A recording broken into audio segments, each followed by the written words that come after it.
السلام علیکم ورحمت الله وبرکاتو.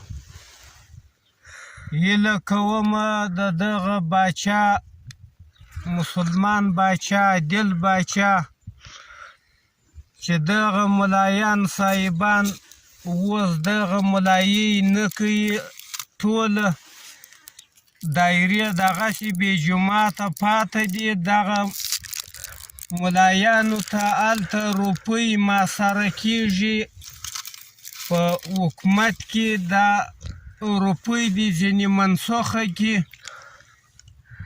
دا ملایګانې دي وکړي، ماجتان تور ولاړ دي. نو دغه زما خبره دي، هغه مسلمانان خلک واوري چې دولت واړوله په روپو. وروره اوس په ډېرو پسې اله سوي دي، دغه دین یې پر دنیا باندې ورکوي. دغه دوی دې دغه کار محکمه کړي چې دا ماجتان دین فعاله سي. دین تر ګردو ګټوره دی، هم دین ده هم دنیا ده. نو اوس دغه مسلمانان بې جوماته پاته دي، ټول اکثره ملایان ځغلي و طالبانو ته تنخواوې دې ورکوي، هلته یې ځانونه شامل کړه، یا په غټې ملایۍ پسې ګرځي، بیچارهګان ګرده دغسې بې جوماته پاته دي. دغه زموږ ناره دې واوري، مسلمانان عادل باچا دې واوري.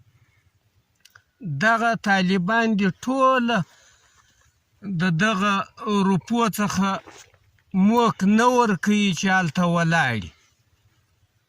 زموږ دا خبره ده، او مرستې دې د مسلمانانو خواته راچلندې کړي، د دولتو د خوا، د کفري دولتو د خوا، چې دا مسلمانان آباد سي. نه کرلي نه پاشلي لرو،